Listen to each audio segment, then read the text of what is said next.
So just some food for thought, right? You have your 2080 Ti, and if you're like me, you have one cable that splits off into two PCIe connectors, right? That you have plugged in.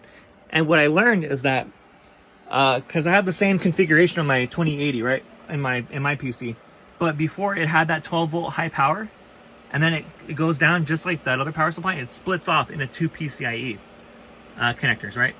And then I plugged both of those into the graphics card, but it was always one cable that split off into two PCIe, right?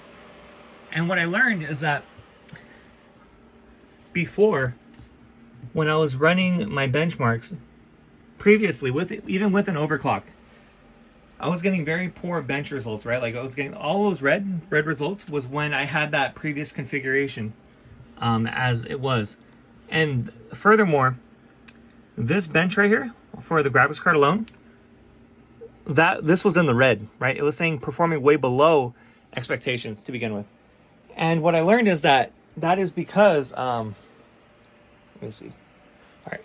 Yeah, there is way too much power and way too much voltage to go through that singular cable to power the 2080 or the 2080 Ti, right? And as a result, before I switched it up, it was freezing. It would freeze randomly, and it would kind of crash. Well, it wouldn't crash, but it would freeze.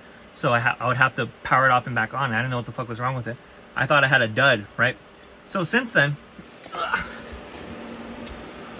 unplugged one of the splitters, one of the cables from the split cable, and I plugged in a separate PCIe cable from here directly to the power supply. That came with the power supply.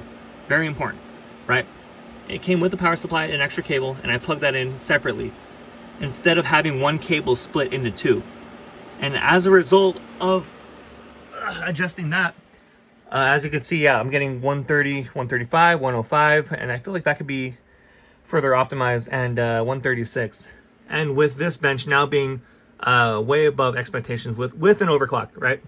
So that's just something to consider. I think you should really take advantage of. There's going to be significant performance improvements that you can make by utilizing two separate PCIe cables, right? As opposed to having one cable split into two connecting to the same graphics card. Especially if you have a higher end like 2080 Ti. Because this kind of cable, it's meant for like lower end, older graphics cards, like maybe like a 1660 Super.